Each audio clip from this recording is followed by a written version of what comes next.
throw. One-on-one. Davis has it. Touchdown. Carolina wins. Carolina is the Coastal Division champion. Javonte Williams to the left of Howell. He'll send him out into the flat right side. Howell looking, standing tall, lets it go. Man there. Touchdown. Touchdown, Carolina. The pistol. Jackson behind him. Hands off to Jackson. He tried a jump pass, and it's intercepted. Surratt intercepts it. Holy cow, Carolina's going to win. And off to Javonte Williams again. Pops it to the left. Javonte leaps over a man, crosses the 50, trucks over a defender, spins by another. Goodness gracious, he's down to about the 15, and he did absolutely everything in one carry. Here's the shotgun snap to Aguilar. Drops back. Pressure coming. Aguilar floats it up. Incomplete. No flags. Head on back up the mountain. Carolina wins it in double overtime. Loftus out of the shotgun. Throws to the end zone. Incomplete. Incomplete. The bell belongs to us. Carolina wins it. 47-45 in double overtime. Bernard fields it at the 26. Heading to the far side. Gio at the 35. Gio, he's at the 50. No, he's not. Yes, he is. Gio is going to take it for a touchdown. Are you kidding me?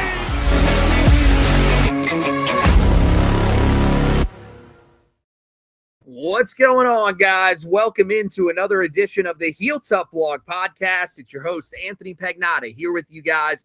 As always, coming at you live on a Monday night, and Josh Marlowe is alongside of me, which means, that's right, we're not talking recruiting tonight. We're starting to get into the season because we are just that close. We are only about a month and a half away, actually inside of a month and a half as we sit here today on July 21st.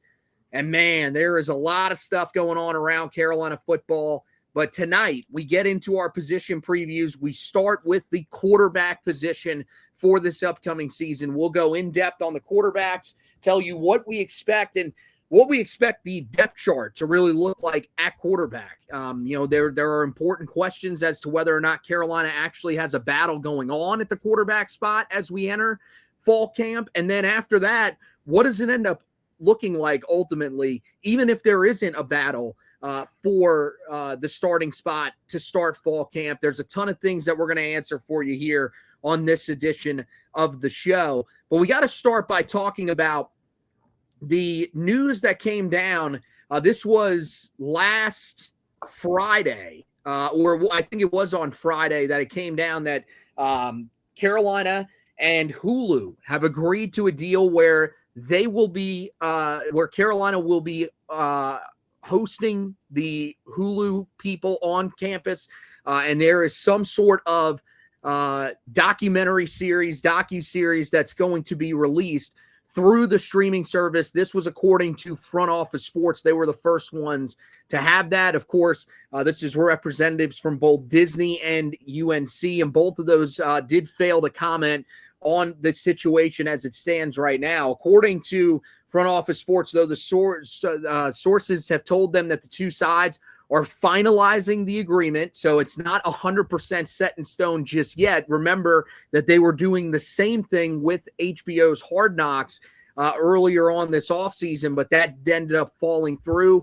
it mostly due to the creative differences between the HBO people and Jordan Hudson, and who knows how involved she is in this part of the series or in this docu-series as well. But they are reportedly in early stage production of the show, so that means that the cameras are already on campus, so it feels pretty good that this one is actually going to work out for Carolina, and they are going to have some sort of documentary about this season that you will be able to watch at some point on Hulu.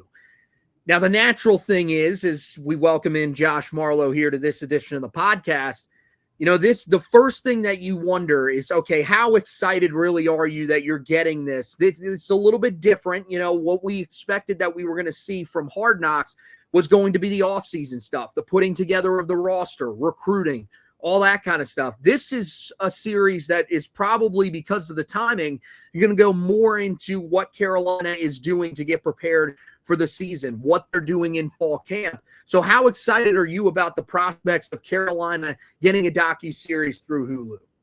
Well, I mean, you got to be excited just on the surface because this was a long time coming. I think this was almost like a basic borderline expectation when Bill Belichick got hired. You figured there was going to be some media company that was going to want to document his first season in Chapel Hill, and you got the Hard Knocks feature to start things. And we've seen Hard Knocks evolve. So even though it was coming down to the college level, there was that initial excitement. All that falls through.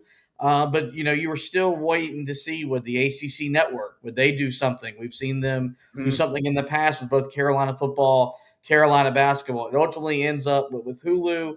And the biggest reason why, as Carolina fans, you need to be excited is knowing the way Bill Belichick runs his programs and the way that we virtually got no update, no intel, no nothing during spring ball. This will be our best clue, our best look, our best insight to how the team, how the program operates on a day-to-day basis under Bill. Especially with fall camp starting up. And, that's going to be, I think, really important because he's going to do the media stuff because he has to. You're not going to get anything out of the media sessions. We went from having a coach that told us any and everything to a coach that tells us as little as possible. And so I think this is a really good thing for fans that are still maybe on the fence about Belichick and kind of what his impact can be at Carolina. Can he be successful here? Because if they see him running the operation the way that you're used to seeing it be ran with what he did in New England, and then that translates to success on the field, I think it will just only further energize a fan base that's starved for success on the football field. So you still got to see how this all plays out. As we know, with his girlfriend's involvement with things, this thing could still fall through before we get to the first episode. Yeah. But until that happens, I'm going to be excited because this is what you expected when you made the hire, Bill Belichick. You expected elevated media coverage, and you're going to get it in the form of this Hulu docuseries. Yeah, I mean, I would think that's ultimately what you're hoping you're going to get is really that on-field access, really just some sort of update on where Carolina football is at. Because as you mentioned, even when we've had these press conferences with Bill Belichick, we just haven't really been able to see a lot. And who knows how much you're going to be able to really take away from this. I don't know if he's going to be a guy that's going to go position room by position room and be telling you in this series, hey, so-and-so has stepped up at this position. There'll be certain guys that he will talk about. I would imagine that the guys that, came in, did the interviews in the summer, guys like Jordan Shipp, Christo Kelly, Thaddeus Dixon, guys that they're taking with them to ACC Media Day. Yeah, I'd imagine you're going to get comments on them. Those are guys that you would expect. But I don't think he's going to go and give us what we've got from Mack Brown. And that's the thing is that, we went from a coach that would tell us everything. That would tell us, he'd list off every name on the roster and tell you how they were doing, how they're progressing, who's involved in which battle, stuff like that. Where now, we're talking about a guy that doesn't want to give you anything, that wants to be as hands-off with the media as possible. And it's the reason why, I'm going to be honest, at ACC Media Days, I'm pretty sure that they are going to do the stuff on the stand. They're going to do the stuff in the breakout room, and that's it. Because as far as I can tell, they have had no sort of response when it's come to any request from local radio stations. Radio Row seems like that's not going to be something that they're going to really participate in unless they absolutely have to. And so, they're going to take a much different approach, I think, to this season. And that's the thing. This docuseries, that's what's so weird, is that you're taking such a hands-off approach when it comes to the media, but you're dying. We heard it. There was an appetite for them to get some sort of docuseries about the team. That's just it's odd to me. But the thing is that, you know, with this series, as you said, you can't really get too excited about it until it's actually on your television screen. I mean, in terms of the expectations of what exactly we will see, I mean, how much are you expecting this to be a look inside the program, or are you expecting this to be more of a focus on Belichick and what's going on with him and his personal life and everything like that? It better be about the program, about the day-to-day stuff, and how Carolina is operating as a football entity, not a Bill Belichick entity. The last thing I think we as Carolina fans want to see is him do a docuseries to basically use as propaganda to promote him as an NFL coaching candidate next year. And which, you know, we know those rumors are never going to go away. That's part of the territory when we hired him. But kind of how, like, if we're seeing more of Belichick's at home life and how he's interacting in his unique relationship, as opposed to him at the office, him in coaches' meetings, him on the practice field, then to me that's going to be a red flag, because I think that would be nothing more than him screaming to the football world, "I want to get back to the NFL." And if that's his ultimate goal, I think I'm okay with him using Carolina as that stepping stone. But you got to do it the right way. So I think it'll be interesting to see how it all plays out. The involvement that Jordan Hudson may or may not have in this piece.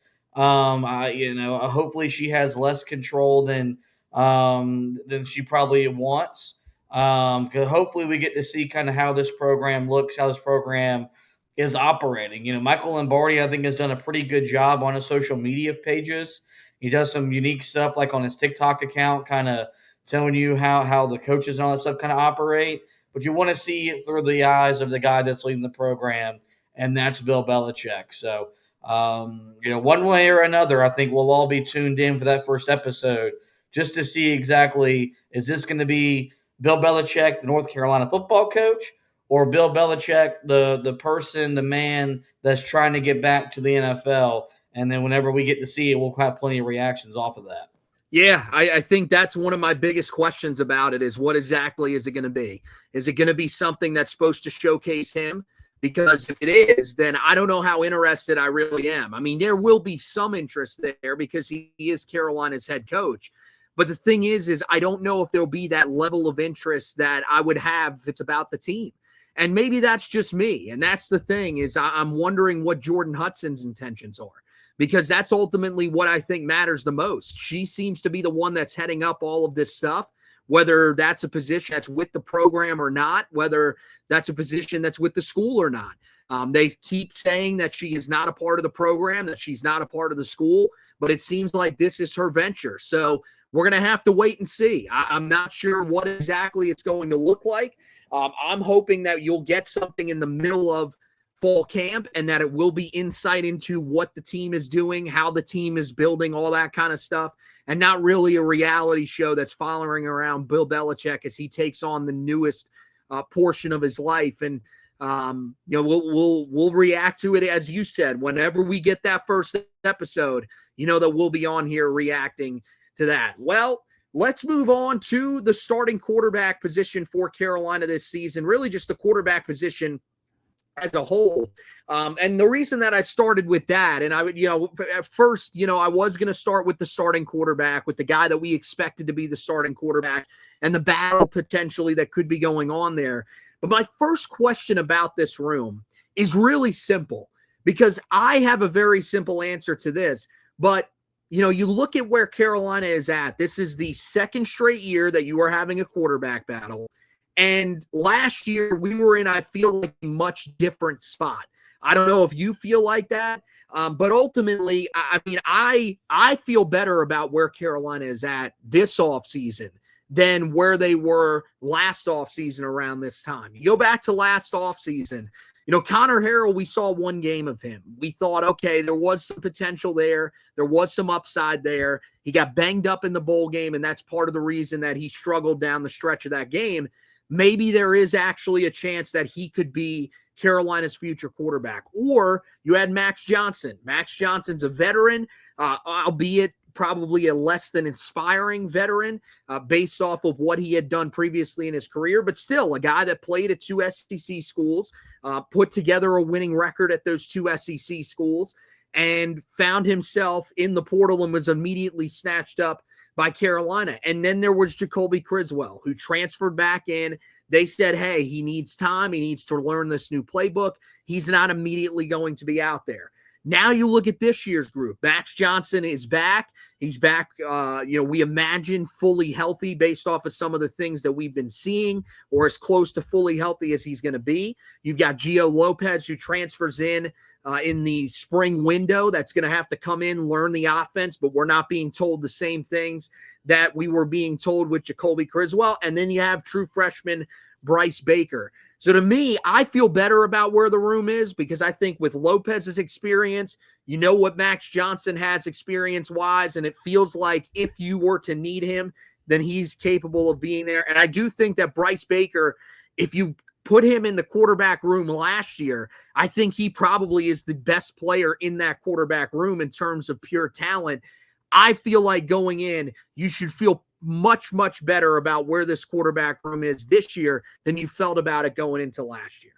Yeah, it really sucks you got to go first with this, because I was hoping to deliver the same opinion, and maybe not that I was seeking to be a hot take artist, but I thought maybe that would raise an eyebrow or two. I think Carolina's quarterback room, I'm not going to say it's night and day better than it was a year ago. It's improved. You look at Gio Lopez, and I think the more that I've had a chance to maybe watch some highlights, see some film, and then have a chance to talk to or hear football people talk about Gio Lopez, the more of a believer I've become in him. He was at the Manning Passing Academy.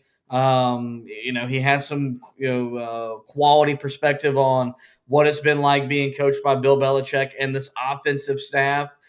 We presume him to be the starter, and I think he's going to be primed to be a productive quarterback for Carolina for the duration of the season. But if for whatever reason he were to get injured, if he were to struggle, you've got an experienced guy like Max Johnson, who, yes, is coming back from a gruesome injury, but was an accomplished quarterback in the SEC before transferring to Carolina. Did you see that in his half of a game against Minnesota? Frankly, you did not, but I wonder how much of that was game plan and some kind of outside circumstances that was going into kind of how ineffective he looked at times. That kid can play. And so if he had to get put in the fire, assuming he's healthy, I think he could still put up quality numbers. And you got a guy like Bryce Baker, a guy that, from the time he committed, I was of the mindset that he was going to be Carolina's quarterback entering the year, and that this was going to be a building up process for 2026 where Belichick, Baker would get their feet wet, they'd get established, and then you really use next year to be the launching off point for the program with Belichick as the head coach and Baker as the quarterback. So I do think that you look at the room now, and you've got 3 quality options. 3 guys that I think with Carolina's schedule, they could play any or all 3 of them and make a bowl game. And the reality is that's not the case a year ago. I don't think Connor Harrell would have gotten Carolina to a bowl game. I know that we were guys that were maybe more optimistic about his potential. You saw some flashes in what he did in the bowl game. And thought that he could be a guy that could be a good quality quarterback for Carolina. There's a reason why he's going to be playing at the group of 5 level this year. And so I do look at this room and we got to see what this offense looks like, what the identity is going to end up being. But I do think it's fair to say that it's as deep as it's been in a few years, and they've got 3 legitimate options that I think could help Carolina play winning football. And that just wasn't the case last year or probably 2 years ago. All right, so they've got 3 legitimate options. Well, now the question is whether or not there is a battle that is going on in fall camp for Carolina at the starting quarterback position, because we know that during the spring there was Ryan Brown Bryce Baker were the two guys that were presumably battling for the job. You would imagine that Max Johnson would have gotten himself in the middle of that battle, but that battle is no more. Ryan Brown moves on. He goes back to Purdue, or technically moves backwards. Bryce Baker is still there, but now you bring in Gio Lopez to this room. And many people, the minute that Gio Lopez was brought in, many people believed that that ended the quarterback battle right there, that Carolina had their guy and he was going to be the starting quarterback. But I think that, as we've seen with the rest of this roster, it feels like everybody is having to compete for this staff. They need to show that they are who their stats say they are, or if there aren't any stats, who their talent, when coming out of high school says they were. I think every position you're seeing that guys are having to battle for their jobs. And so I wonder, is this a spot where Carolina is going to have a battle at the start of fall camp? Are they going to make Gio Lopez have to earn it? When I looked at it, I thought for the longest time that the answer was yes, that going in, he was a guy that was going to have to earn the starting job. There was no question about that. But as we've gotten a little bit closer, and maybe you feel the exact same way, I'm starting to feel more and more like this is Gio Lopez's job, and that these other two guys are really just battling to see who's going to be his backup. Yeah, I think what's going to be really interesting as we move into this new era of college athletics, where you're paying these guys, you've got revenue sharing is now made legal. You still have the NIL component, and the reported money for Gio Lopez was $2.1 million. Is how much is that going to play a role in, whether it's for Carolina, any other ACC, SEC power conference program?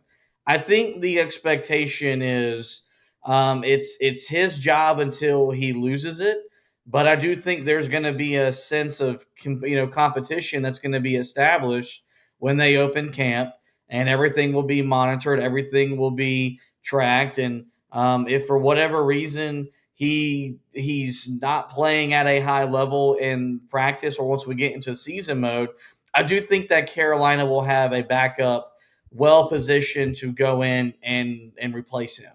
And I think that's something that, Mack Brown would talk a lot about. Thankfully until last year, it wasn't really a big issue, but you could tell by the game plan what happened when Max Johnson got injured, and, you put Connor Harrell in that game at Minnesota. They were not prepared for such an instance. That's why they ran Omarion Hampton in the ground. They relied on their defense to win them the game, and they got the heck out of Dodge. I don't think that'll be the case with Belichick, Freddie Kitchens. I do think the guys that are, number 2, number 3 on the depth chart are going to be as game ready as they can be. And so I'm with you. I do think that this is Gio Lopez's job to kind of lose. And I don't think it'll come into question unless he gives them a reason to. But, Belichick's all about competition. I do think there will be stuff kind of put in place in the first couple of weeks of fall camp where he can maybe establish himself as the vocal leader of the offense, the vocal leader of the locker room, like your quarterback is supposed to be. But my full expectation with him being the quarterback they're taking to ACC kickoff is for him to be this team's starting quarterback come Labor Day night against TCU. Yeah, I've gotten to that point too. And I think one of the big things that really checked that box for me was when we found out who they were bringing to ACC Media Day, and Gio Lopez is one of the guys. Because to me, if you're going to do that, if you're going to bring a quarterback, even if he's in the midst of a battle, you're going to bring the other guy that's competing with him in that battle as well. They did it last year. Remember, they brought Connor Harrell. They brought Max Johnson. You've got 4 guys that come with you now. And you could say, well, maybe that's one of those things where there were other leaders in that room that they ultimately wanted to bring or whatever. Look, I'm the guy that wants to believe there's competition, because I just don't want to hand the ball over to Gio Lopez and say, here you go. He just eases into things. I want there to be a little bit of competition for him to sort of what I think will be not ease him into this transition into the Power 5 level. I think that's good for him if he does get a little bit of competition, but I don't know how much there's going to be. Now, the question is, if there is a competition, who is going to be the biggest competitor to him? Because for the longest time, everybody wanted to say Bryce Baker was clearly the guy because Max Johnson is not healthy. Well, now Max Johnson's healthy. And so if he is healthy, I'm wondering with his experience, is he the guy that in your mind is the biggest threat to Gio Lopez if there is an actual quarterback battle? Yeah, I mean, I think you would want to say that. As I mentioned, this was an accomplished quarterback at the SEC level. Just kind of know how to take care of the football, and I think that's something that Belichick would value. I would still go, I think, Bryce Baker, just because I think his talent, his ceiling is higher than anyone else's ceiling on the roster.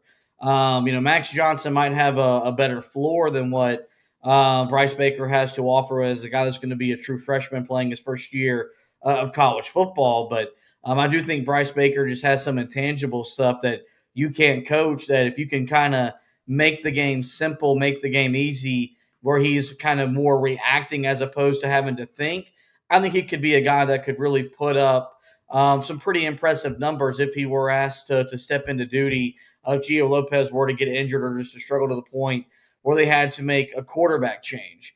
And so I think that's something that I would hope maybe we get a clear-cut answer out of Bill. You won't get that answer on Thursday when he's at the podium or, on the set there with ACC Network, but the first time he addresses the media once we get into fall camp, maybe get an update on kind of what that quarterback room is looking like, how it's shaping up, so we can kind of know where that room stands going into the season opener. So I could see why you go Max Johnson, but I think for me as a fan, I would want that guy to be Bryce Baker because I think his ceiling is higher than what Max has to offer.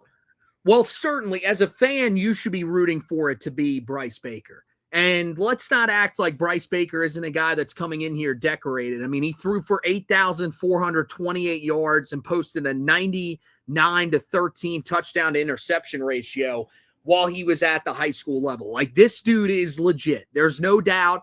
I thought in the Practice Like a Pro event, he showed some signs of a guy that can be your future quarterback. And I think that was really what you were hoping to see. At that time, you were hoping to see a little bit more.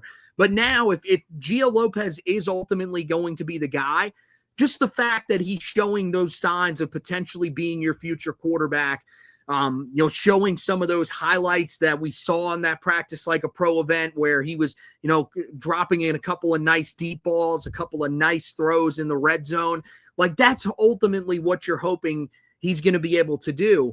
I just think that right now, if you're going into the fall with a battle, Max Johnson is the guy that is probably going to be that guy. That's what I would think in the staff's eyes, because he's a guy that's played at the Power 4 level. He's done it at 2 different schools, and he's been successful at doing it.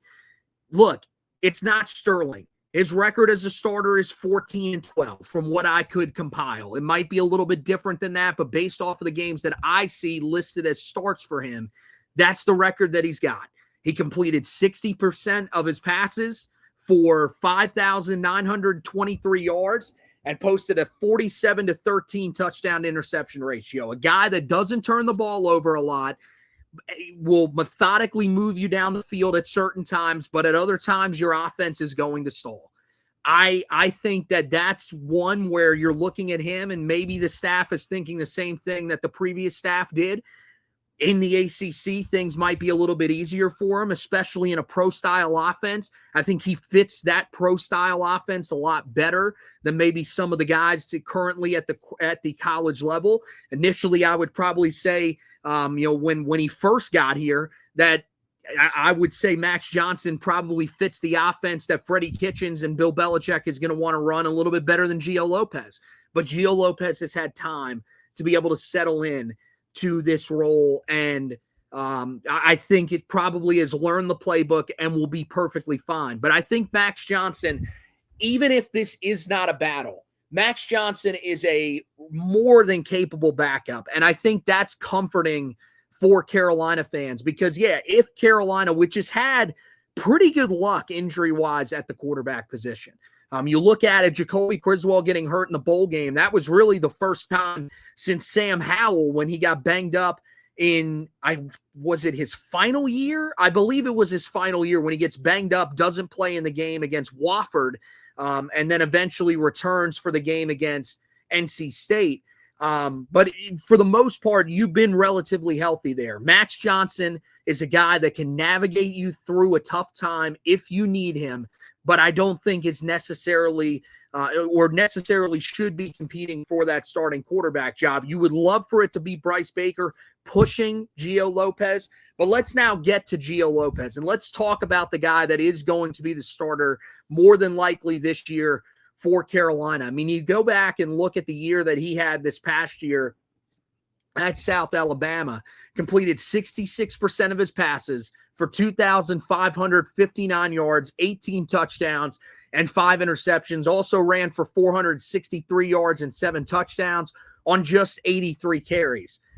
This is a guy that is a modern version of a modern quarterback. This is exactly what Carolina has had in years past. He's a guy that has a high completion percentage. He's a guy that doesn't turn the football over a lot. The thing that's different is I just don't know how high his ceiling is in terms of being able to put together the types of seasons that we saw from Sam Howell and the types of seasons that we saw from Drake May. I don't think he's in that same elk as those two guys were. But we're talking about two of the greatest quarterbacks that have come through not only Carolina, but two of the better ones that have come through the ACC. So maybe those types of expectations are a little bit high for him. Like you, I've grown on him as the offseason has gone along. I've watched more film on him. I've seen a guy that was really, overmatched at South Alabama. There wasn't really a ton of talent around him, and you could see that by the fact that a lot of those guys did not end up transferring elsewhere. I think this is a guy that in this system has a chance to make a leap, but I just don't know how big that leap is going to be. Yeah, I mean, I'm kind of thinking out loud from a production standpoint. Can he be a guy that totals a combined 3,500 yards through the air, through the ground, and get us to 26, 28, maybe top out at 30 combined touchdowns? And when you think about that, when you play 12 games in the regular season, that'd be accounting for about just a little over 2 touchdowns per game, which I do think is feasible. And I do think, we know what Belichick's motto was in the NFL. When his teams were great, they were defensive-minded teams. We know now, dude, in college football, I mean, unless it's just a unique set of circumstances like those Georgia teams from a few years ago, maybe what Michigan had, you're going to play in a lot of 31-28s, 38-35 type of football games.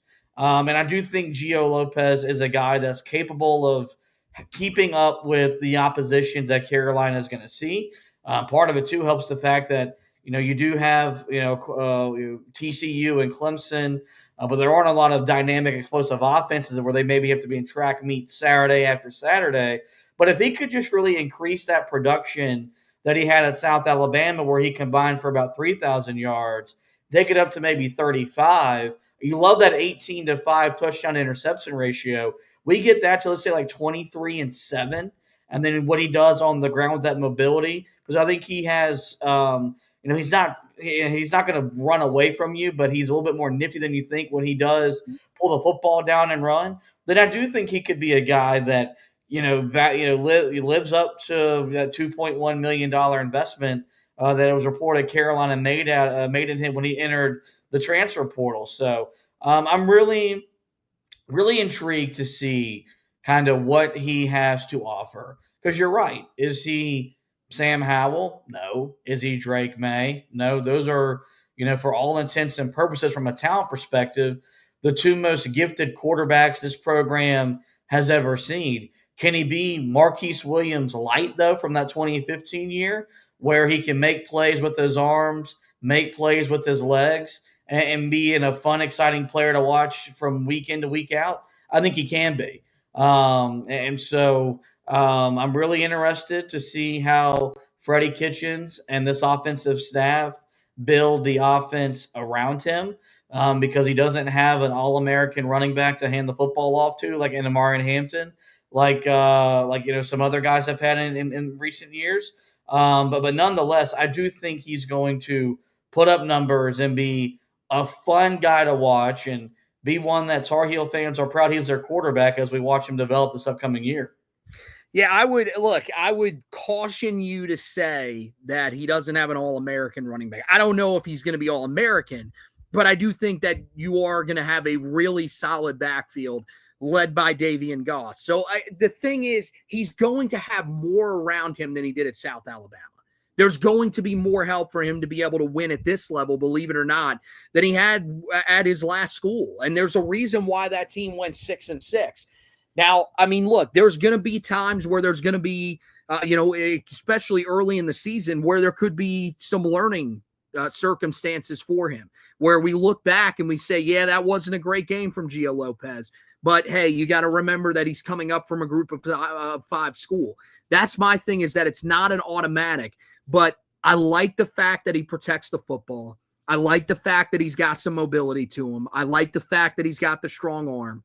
Those are things that you just really can't teach.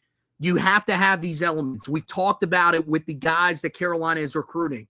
You need traits guys that simply can do what you need them to do at certain positions. That's what you've got in Gio Lopez. I don't know if he's going to blow anybody away. I think he's a guy, I've seen a lot of the quarterback rankings for the ACC. They have him sort of middle of the pack. I think that's probably what you're looking at for Carolina. But that's better than what you had last year, because Jacoby Criswell, yes, there were times where he was really good. There were times like the game against Boston College where he was just abysmal. I don't know if you have those highs and lows from a guy like Gio Lopez. I think you might have more steady production. And the thing is that, is it going to be the greatest production in the world? Are we looking at a guy that's going to challenge for the Heisman Trophy? No, I don't think you're going to have that. But do I think you're going to have a guy that's right in the middle of the conference, that gets better as the season goes along, and that really progresses along with the team? I think that's probably what you're going to have in Gio Lopez. And I think most Carolina fans can probably live with that. What I would compare him to, I mean, look, honestly, I do think that there are a lot of elements of his game that are similar to what Sam Howell did in terms of his build. The way that he runs, he's a guy that is very fearless in terms of his running style. He will bowl through guys if he has to. That's one of the things that concerns you a little bit about his durability. You did that at the group of 5 level and you were perfectly fine. Now you got to do it at the power conference level. And if you're taking those hits week after week, and we saw it with Sam, dude, yeah, it definitely – he's a warrior. There's no doubt about that. It took a toll as the season started to go along. You got to the point at the end of the year, like when he took the hits that he took in that game against Miami, you were honestly saying to yourself, how is this kid still walking?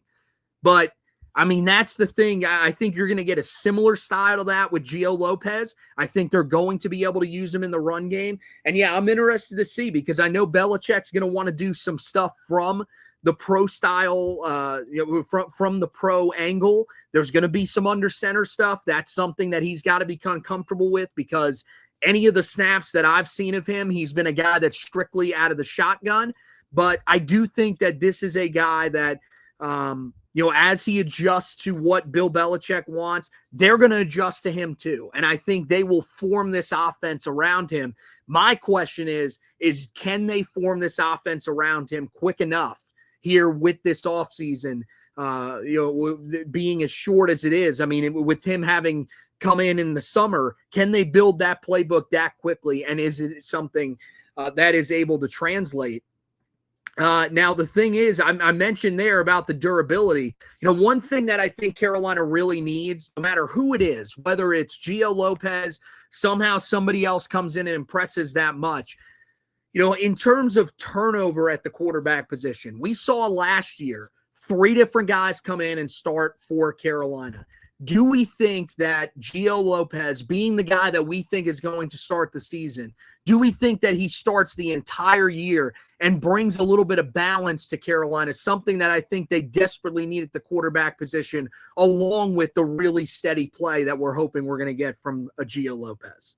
Yeah, I would say so. I would think that barring something unforeseen, I think he plays. I think he starts all 12 games for Carolina. And if you have stability at the quarterback spot with where the schedule lines up, I mean, Carolina's going to have the better quarterback in a lot of games this year as compared to last year, where because there was a rotation of guys at different points in the year, they were going into the game with a disadvantage. I think so, but I think it kind of comes back to what we said earlier, where if they had to go to the backup for whatever reason, I think this room is in a better position to withstand that this year as opposed to last year. I also think the fact that you have, 2 bye weeks this year makes it easier for him to kind of recover from the nicks and bruises that he will get throughout the year. I don't think that's something that can be understated. So I think the expectation is someone that'll take the field every Saturday, play the majority of the snaps every Saturday. And if that's the case, I think for the most part, you got to feel good about Carolina's chances of being competitive, because I think he's going to be a guy that, with having more offensive weapons around him, will bring out the best version of himself, as opposed to the guy you saw going 6-6 with the Jaguars at South Alabama. Yeah, I mean, and I think for him, it's the biggest thing is going to be staying healthy, staying on the field. I think that, if he does that, then he is going to be able to put together more production than he did at South Alabama. He is going to be able to lead Carolina to more wins than he led South Alabama to, because, as I mentioned, I think the talent around him is better. Do I think the talent around him is great? Do I think this is the best set of weapons that Carolina has ever amassed? No, not by any means. But I do think that the talent around him is much better than it was at South Alabama. I trust that he is going to be able to fit in with what this offense wants to do. And I mean, that's the thing is, do we think that he is going to be able to move this offense efficiently? Because last year, that was the biggest problem. There were stops and starts from the offense. Yes, the defense is ultimately the biggest issue that Carolina had last year. It's the biggest issue that they had under Mac Brown and Larry Fedora. There's no question about that. But I do think that, part of it was that when Carolina needed to move the football, they needed to put points on the board, they weren't necessarily able to do that. My thing about Gio Lopez is, do I think he can get to a point where he is a guy that can eventually take over a game? I do.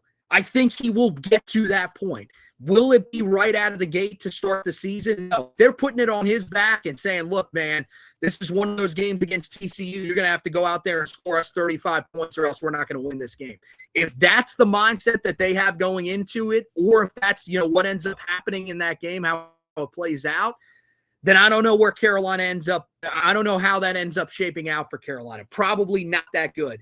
But as the season goes along, I feel like this offense will really start to get in a rhythm. Gio Lopez will really start to find his rhythm and will have adjusted to what teams are going to throw at him at this level. And Carolina will be able to move that ball efficiently. And that's the most important thing for this offense this year. You don't have to be the offenses that you've been in years past. We're hoping that you're going to run a little bit of a slower pace. That's going to allow you to have a much better defense that's going to be able to help you out. And maybe that means you don't have to score nearly as many points. But I think you're just looking for a quarterback that can efficiently move this team up and down the field. Because, hey, man, we said it. We love the offense. We wish that we were more of a defensive team, and that even if it means that the offense takes a little bit of a step back. I'm going to tell you right now, last year, the offense taking a little bit of a step back was not fun. And that was certainly something that I would not wish to see again this year. Yeah, I think Carolina will be much more consistent on offense, because I think there'll be better game plans put together from Freddie Kitchens. Look, I know there's a lot of questions about Freddie Kitchens as a play caller. He had some uneven results as a play caller in the National Football League. We saw what the team looked like when he, coached a bowl game as the interim last year in between the firing of Mac Brown and the hiring of Bill Belichick. But I think what Belichick will bring off the field is I think these meetings are going to be much better. And I think these game plans are going to be much better. And I think Carolina will go in with a much more concrete plan and an identity of who they want to be. The biggest maybe criticism that you could have of both Phil Longo and Chip Lindsey was that Carolina's offense, while it could be explosive, what really relied on big plays. And if they could not hit home run plays, they really struggled to just move the football up and down the field. Now, part of that was they were always chasing points. Those coordinators felt like they had to kind of call home run plays because they knew most Saturdays, if we don't put up a 40-burger, the chance of us winning are few and far between. You hope that's not going to be the case this year. But I think Carolina will also be conditioned that way because, the mindset, that existed on offense was from the fact that Carolina knew their defense couldn't be trusted.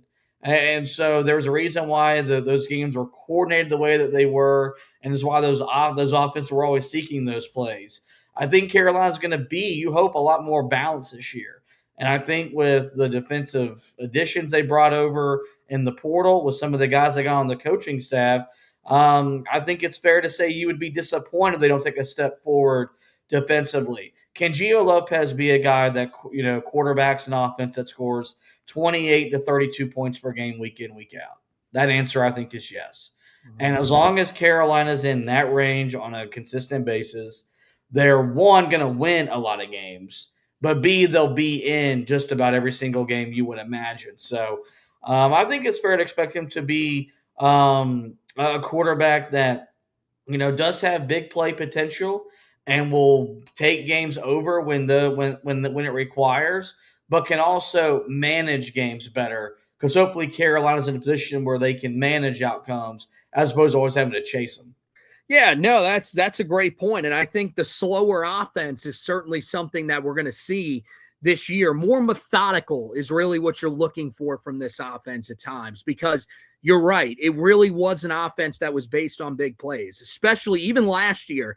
If Carolina was going to hit big plays down the field late in the season, you saw it a few times. That was the only way you were going to get Chris Culver involved in the game. Can we get a guy like him, a guy like Jordan Shipp? Can we get some of those guys involved in some short, intermediate stuff that allows Carolina to move the ball down the field, put together some of these longer drives that gives your defense a little bit of a break? Don't get it wrong. You're still going to need those explosive plays. And you've got a quarterback that can make those explosive plays. He did last year. He hit plays. If you really need to see it, just go back and watch the game that they had. I forget who they played that they scored 87 on this past year. That's all you got to do. Go back to that game for South Alabama. He'll show you that he has the big play potential. But you're looking for a guy that can sort of move this team down the field, take some time off the clock at times, and help Carolina's defense out. Now, before we move on from the quarterback spot here and talk about a poll that was released earlier today that had Carolina 12th in the ACC this season, let's talk about the depth in this quarterback room, because I think this is about as deep as this quarterback room has ever been. We told you about Max Johnson. The experience that he has is certainly going to be welcomed. You've got the extremely talented Bryce Baker, but you've also got another guy, another four-star quarterback, a guy that finished as a four-star quarterback in the 2024 class, 2025 class, according to 24 Sports. That would be Arturi Newkirk. That's your fourth quarterback on the roster. And he's a guy that just about anywhere else, he's a guy that's coming in as a freshman. If there is a quarterback battle, maybe he's competing.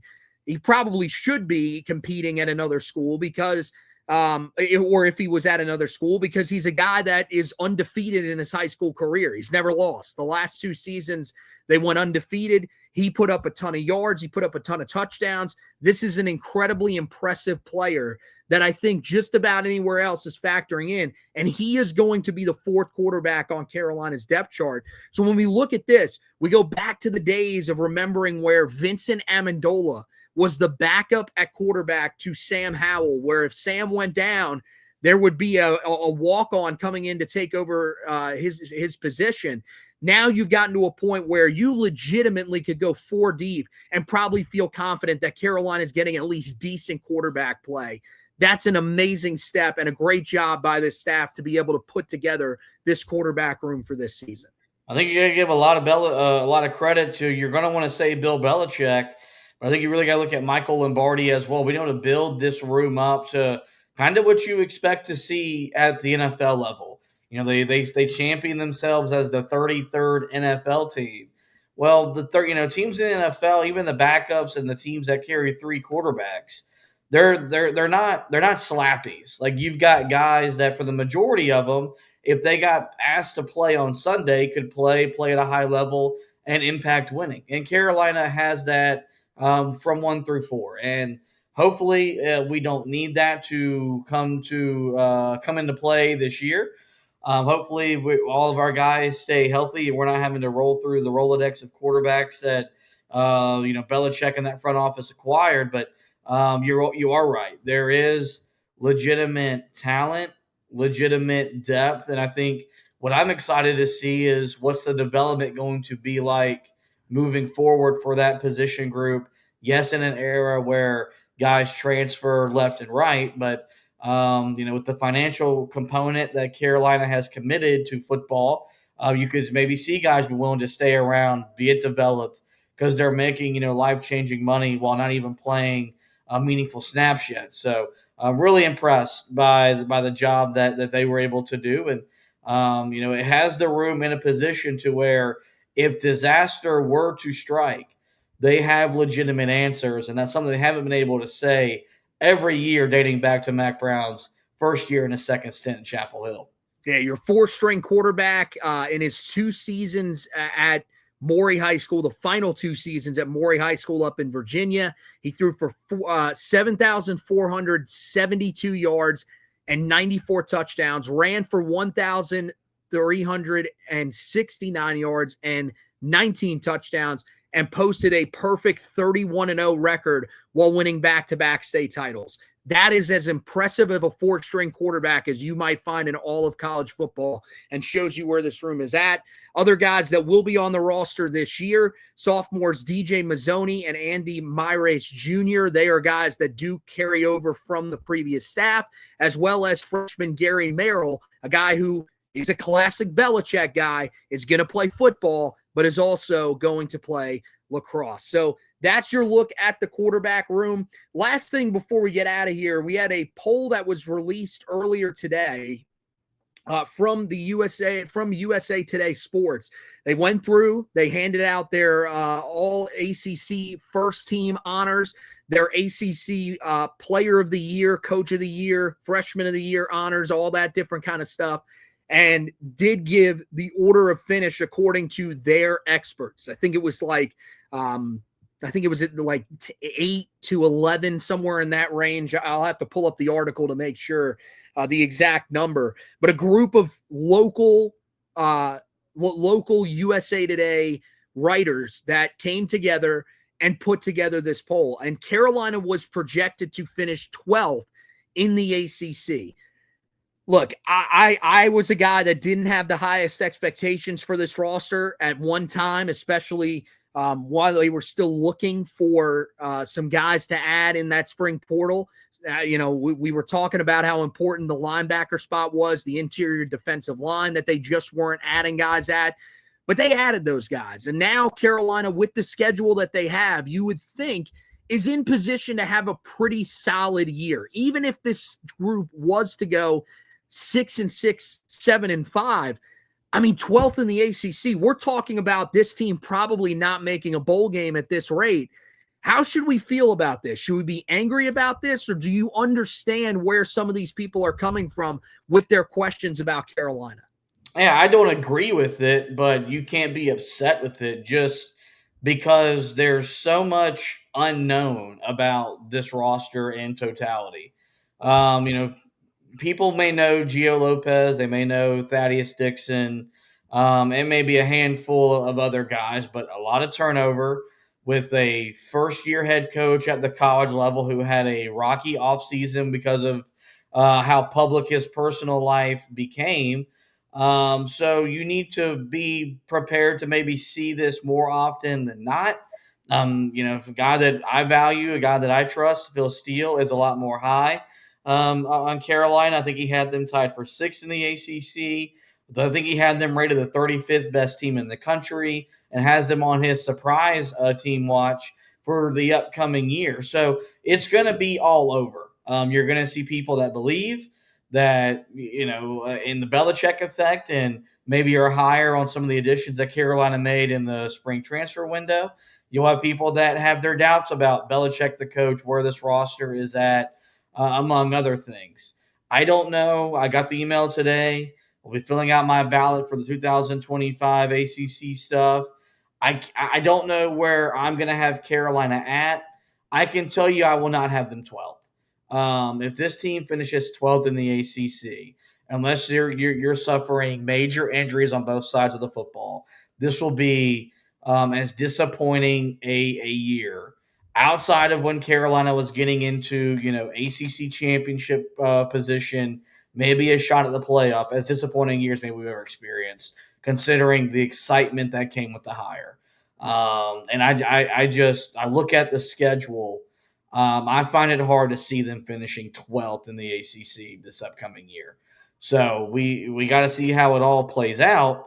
But I don't agree with it. But I understand that just given the nature of the roller coaster that was the offseason, headlined by a coaching change. Yeah, 9 of the local USA Today affiliates that cover the ACC, that was who they ended up asking about this. To put it into perspective, here's the thing about where Carolina is at. You're guaranteeing that Carolina, if they have the season like that, they are guaranteed to be right on the precipice of making or missing a bowl game. They're going to be right there. The teams that they have Carolina ahead of: Boston College, Virginia, Wake Forest, Cal, and Stanford. That's it. Everybody else, Syracuse is ahead of Carolina, NC State's ahead of Carolina, Virginia Tech, Pittsburgh ahead of Carolina. Same thing with Florida State. So, look, I think there are some teams in the ACC this year that are going to have really solid years. I look at Carolina as one of those teams that could finish 7-5. They could finish 8-4. And we'll talk a little bit more about that as we get closer to the season and we get to our official predictions for what's going to happen this year. But I would be stunned if they finish that low in the conference. That would be, yes, a disappointment is putting it lightly. That would just be a complete failure for a first season, especially under a coach that really doesn't have that much time. A guy that we think at the max is going to be here 3 or 4 years. So at that rate, if you end up, maybe barely making a bowl game, you would imagine that being the 12th team in the ACC, you're going to be projected to lose whatever bowl game you're playing in. They finished 6 and 7. That's a severely disappointing year for Carolina, especially where this roster is now. You went out, you got guys in the transfer portal that should be able to fill some of the voids that you had. I'm not expecting this to be a great roster. You mentioned there is a lot of turnover. To me, the reason why I would say you shouldn't be angry with these pollsters. I think what you should be angry with is the idea that Carolina could actually be this bad. And the reason why you should be angry with that is because of the schedule. This is one of the easiest schedules that Carolina has ever had. So in my mind, you're looking at a schedule where, Carolina should be favored in most of the games that they play. And I know that may seem a little bit crazy because of the amount of turnover that Carolina has. The first game of the year is a toss-up. I'm not really sure who exactly will be favored in that game. If I'm a betting person and if I'm just telling you the truth, I would have TCU probably as the favorite going into that game because I think TCU is a team that's on the rise in the Big 12. I think there's a chance they could finish with double-digit wins this season, probably through a bowl game, but I do think that is a possibility. I think they really are trending back in the right direction. But after that, I mean, you've got Clemson as a game that you probably won't be favored in. Maybe you're not favored in the game on the road at Syracuse, and then maybe NC State at the end of the year. Even still, that's 4 games that Carolina would not be favored in. It depends on what you think about Duke as well at the end of the season. But right there, that's 8-4, 7-5 that you would expect. And Carolina at this point, with Bill Belichick on the sidelines, you would expect they have the coaching advantage in some of these matchups. So yeah, even though they are the underdogs, you'd like them to be able to pull at least one upset somewhere along the way. Maybe that's in the opener against TCU. But I think imagining a season that bad is pretty crazy. And to me, I mean, is really disappointing. I mean, do we think the floor is still that low for Carolina? Like, do we look at this as a team? I mean, we said at one time this was a team that could potentially miss a bowl game, probably as their floor. Do we still think of that as the floor, or are we at the point where we believe that the floor is now solidly at 6 wins and that this team should be going to a bowl game? Yeah, if this team misses a bowl game, I think it's fair to call into question if Belichick can still coach. We got to see what these other teams look like, and maybe there's a surprise or two on the schedule. But that's not the expectation going in. So, because I've kind of flirted. They win the opener. I think 9 wins is very much in play for Carolina. They lose the opener. I think your floor becomes 7 wins. Because I think, TCU is definitely, who knows what that game is going to be like. I wouldn't be surprised if TCU came in and won the game. They've got one of the best quarterbacks in the country most fans don't know a lot about. But also maybe look at that Central Florida game. What's that game going to be with Scott Frost maybe back there running that program? It's going to be, hot as hell. But maybe I still think it's a position where I think Carolina should probably win that game. And then if you go 2-0 in those 2 games, then I think you're really looking at a situation where you'll be having a big-time successful season. And if Belichick does this for the long haul, 2026 could be a real fun year. So, if this team misses a bowl game, I think there will be a lot of it'll be gut check time. And I know that sounds overreaction and hot take-ish, but with a road trip to Charlotte, you got a home game against an FCS school. With some of the other games you've got in ACC play, there's really no excuse for this team to not be in a bowl game come December. Yeah, I mean, I think it's interesting that you said the floor is 7 wins. I think that might be a little bit too much. I do think that I could see a scenario, some of the games that I listed right there, and then I did also look at that game against Central Florida and wonder if that's one of the games that you could potentially look at and say, there's a path where Carolina could lose this game. It's still early in the year. They're working through some things. And with the hype that, you would imagine is going to be around Central Florida with Scott Frost coming back, a guy that led them to an undefeated season at one point, and in their minds, a national championship. There is the thought that, they could end up rebounding this season, having a pretty strong year. There's still talent there. That's for sure. I would say the floor is 6-6.